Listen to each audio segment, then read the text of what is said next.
Viewers, આપણે આગળનો એક એપિસોડ જોયો વિડીયો, તેમાં તો બાએ આપણને મીઠી વેડમી શીખવી, પણ આપણે આજે બીજો વિડીયો પણ બનાવવા આવ્યા છે.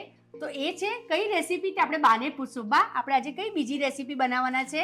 આજે આપણે બિરંજ બનાવવાના છે. બરાબર, તો બિરંજ માટે કઈ કઈ સામગ્રી બા જોઈએ?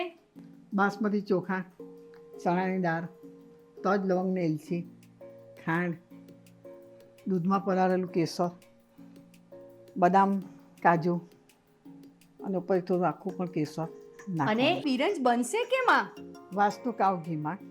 ઓહ, વાસ્તુ કાવ ઘી હા. તમે વાપરો છો, કેવું લાગ્યું તમને? બહુ સારું લાગ્યું છે. બરાબર, તો આપણા વ્યુઅર્સને કહીએ કે તમે સ્વીટ રેસીપી બનાવો કા બિરંજ બનાવો તો પ્લીઝ વાસ્તુ કાવ ઘી લેજો. આપણે બિરંજ બનાવવા જઈ રહ્યા છીએ બાની રેસીપી, તો પહેલા આપણે નાખશું આપણા વાસ્તુ કાવ ઘી. વાસ્તુ ઘી ગરમ થાય એટલે આપણે તજ, લવંગ અને એલચી નાખવાના. ત્યાર પછી આપણે જરા એ થાય એટલે ચોખા નાખીશું. આપણા તજ લવંગ જરાક સોતરાય એટલે આપણે ચોખા નાખીશું. હવે આપણે બાસમતી રાઈસ છે ને તે નાખીશું.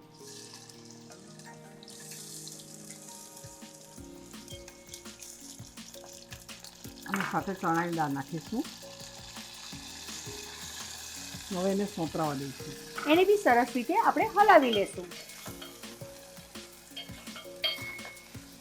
આપણે બાસમતી ચોખાનું માપ લીધું છે, એ જ બાઉલથી આપણે 1.5 ગ્લાસ પાણી લઈશું. આ પાણી નાખ્યા બાદ આપણે દૂધની અંદર કેસર પલાળ્યું છે એ નાખી દેવાનું. બરાબર, તમે જોઈ શકશો આપણો બિરંજ થવા માટે મૂકી દીધો છે. હવે આ બિરંજને આપણે જેમ રાઈસ બનાવીએ છીએ રેગ્યુલર, એ જ રીતે છૂટો થવા માટે મૂકી દેશું. આપણે થોડું કાવ ઘી નાખીશું. વાસ્તુ કાવ ઘી. આપણે જે બિરંજ માટે રાઈસ બનાવ્યો હતો છૂટો, તે તમે જોઈ શકશો ખૂબ સરસ રાઈસ બન્યો છે બાસમતી.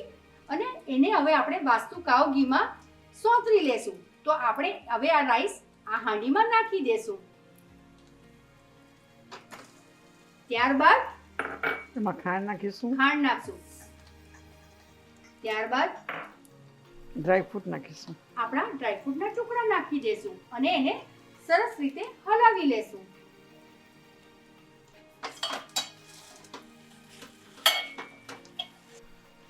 આપણો બિરંજ તૈયાર થઈ ગયો છે. તો તમે બિરંજ વિશે ગાયત્રીબેન કંઈ કહેશો?